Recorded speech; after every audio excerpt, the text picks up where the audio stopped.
Hi, I'm Emily Lonborg with the Steller Group, and we're here today continuing our First-Time Homebuyer Series. We're joined by buyer agent Molly Smith. Today we're going to be talking about the home inspection process. The home inspection is typically the first thing that's scheduled after going under contract, about 1 week out. And the reason it's the first thing that's scheduled is because most transactions that terminate are going to terminate on the home inspection. Either the buyer finds, a lot of defects with the home that they just don't feel can be mitigated, or they just decide for whatever reason the home isn't right for them. And for the seller, it's best if that happens really quickly and it terminates so they can go back to market and find somebody who does want to buy their home. And for a buyer, it's best too, because obviously the buyer's trying to buy a home and wants to get back out there and find another home that is going to meet their needs. So, Molly, in this process, what kind of home inspections as a buyer agent typically recommend? So we recommend that everyone does a general home inspection. The inspector looks at all working aspects of the house. They look at windows, they look at electrical panels, all appliances. They test light switches, outlets. They get up on the roof to see if there's any damage up there. They go down into crawl spaces. They look for any signs of settling or cracks in the foundation that might indicate foundation issues. And basically anything that the buyer would want to know about the house. All working components, right? All working components of the home. And so that's typically, how long does that process usually take? So as you can tell, based on all the things I just rattled off, it can take a while. It's typically 3 to 5 hours depending on the size of the property. Absolutely. Okay, so that's one home inspection you recommend. What else? So one thing that we always recommend that is not included in that general home inspection is a radon test. Okay. So radon is a colorless, odorless gas that occurs pretty frequently here in Colorado. It emanates from our soil and can get into the air in our house. And the reason you want to know about radon is because if somebody is exposed to radon, high levels of radon for a long period of time, it can cause some serious health issues. So the radon test measures the level of radon in the house. The important part to point out is you can fix it, right? Yes. You can install a radon mitigation system that's basically a fan system that mitigates those high levels of radon, which are carcinogen, right? Exactly. Yeah. Okay.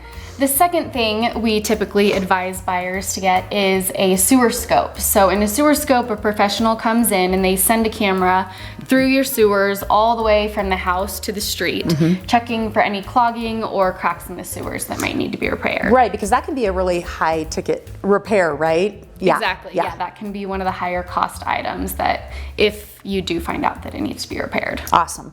Okay, so then you hear a lot of people talking about, what about asbestos? What about mold? Those kinds of things. Do you typically recommend that somebody have those kind of inspections right off the bat? People do get these done often, but usually it's not something you do right off the bat. Okay. It's typically something that happens after that first general home inspection, just because not every house is going to have those things. But Absolutely. if the inspector's looking around and they see signs of mold or asbestos, for example, in the popcorn ceilings, they might suggest that you go and do one of those secondary tests on the house. Okay, that makes sense. And so how much does all of this cost and who pays for it?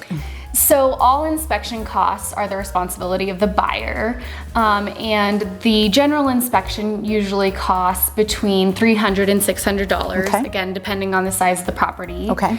A radon test usually costs between $100 to $150. Okay. And then the sewer scope is about $150. Okay, great. So then what if the buyer does terminate? What happens? So if the buyer terminates, unfortunately, that cost does not come back to them. It's paid at the time of inspection.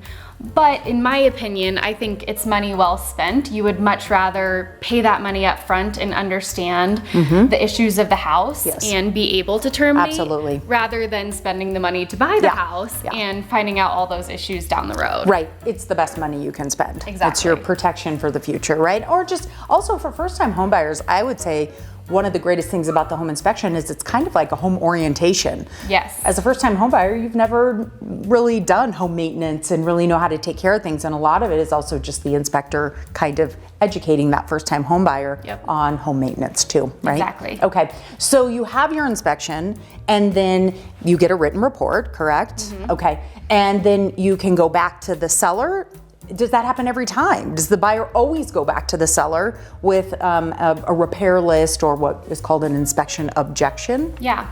So no, that doesn't always happen. At this point in the process, the buyers have several options of what they can do. This is kind of a secondary part in the contract.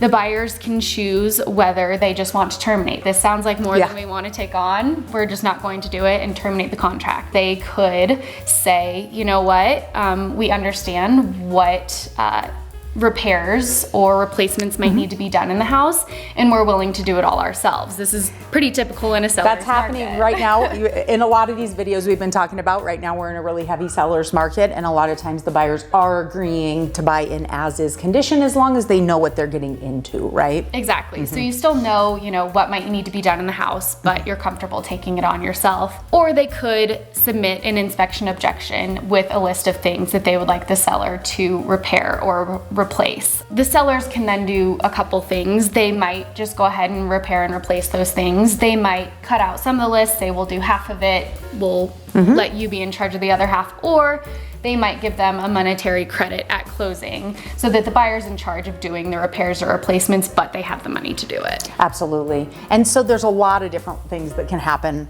after a home inspection. If the buyer does terminate, or the buyer and seller can't come to terms on what the seller's willing to do and what the buyer's willing to accept, and the buyer terminates, they get the earnest money back?